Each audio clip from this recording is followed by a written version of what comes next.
guys, I'm Spurti. Welcome back to Hashtag Travel. Today's video, I want to tell you how I and my husband traveled to Iceland on a budget. Watch till the end of the video to know the price breakup. Let me tell you a little about Iceland before that. Iceland is a country of extreme geological contrast, widely known as the land of fire and ice. It is also home to some of the largest glaciers in Europe and some of the world's most active volcanoes. It is also called the land of light and darkness.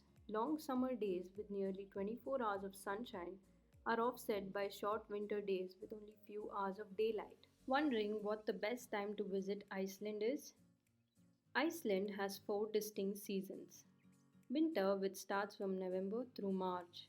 It is a magical place in winter for those who wish to see the northern lights or go hiking on a glacier.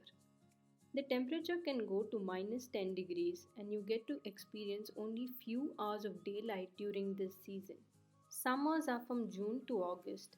It is a perfect month for sightseeing. Temperature ranges from 10 to 15 degrees Celsius and you get to experience the midnight sun during this season. Spring is from March to June. In this season, the snow is melting and the waterfalls are in rage. You can experience 9 to 14 hours of daylight, which gives you plenty of time to explore Iceland. If you're lucky, you can see the northern lights as well. The temperature can range from 0 to 15 degrees Celsius during this season. Autumn is from August to November. This is the season that we went to Iceland. The temperature ranges from 0 to 15 degrees Celsius, and the shrubs, trees, and bushes are changing colors during this season. You can get daylight for 9 to 14 hours, which gives you ample time to explore Iceland. And if you're lucky, you can also see the northern lights.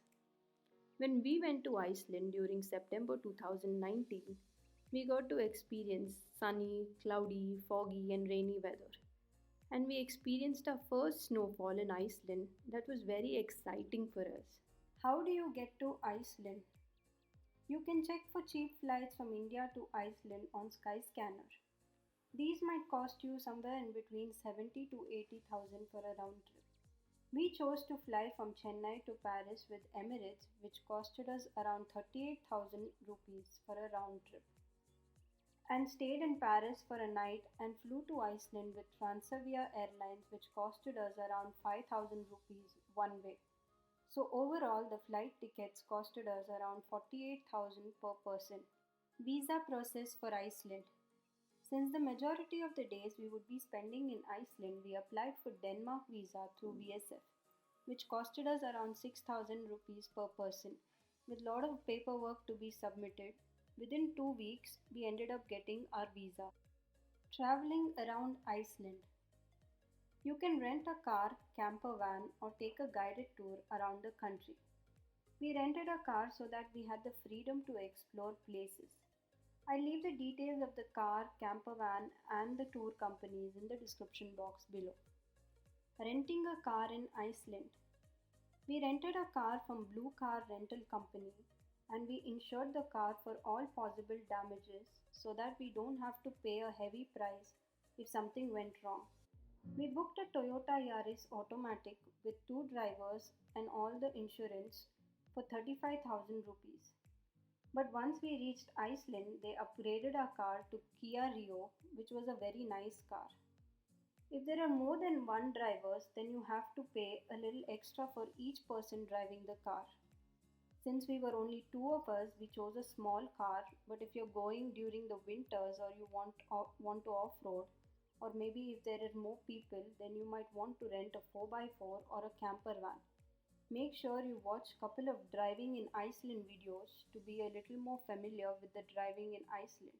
Can you drive with an Indian driving license? Yes, you can drive with an Indian license as long as it's in English. Ours was in the card form with the chip and it was in English, so it worked for us. Stay in Iceland. We booked our stay on Airbnb and agoda.com, which on an average costed us around 5,000 rupees for 2 of us for a night, which came up to 34,000 rupees for 7 nights. You can also book camper vans if you want. Food in Iceland. Restaurants in Iceland are pretty expensive, so we chose to carry a little food from India. And we also shopped at a supermarket called as Bonus before we started our journey. We also stopped at fuel stations called as Olis where we would fill fuel and grab a quick sandwich. In Reykjavik, the capital of Iceland, you have a lot more options than on the ring road. So I suggest you to plan your meals accordingly. Internet and connectivity. You can take an international roaming SIM from India or buy a SIM in Reykjavik, the capital of Iceland, or probably rent a Wi-Fi device at the car rental company, which would cost you around 6,000 for 7 days. We chose not to buy any and use the Wi-Fi at the airport and downloaded offline maps of Iceland for navigation. And we also used free Wi-Fi at the fuel station and our guest house.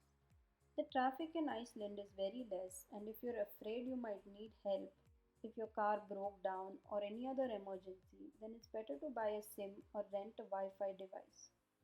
Water is safe to drink in Iceland, as in from the taps, so if you have a bottle, you can refill it for free. So, for the most awaited part of the video, the budget. So, how much did we spend for a trip to Iceland?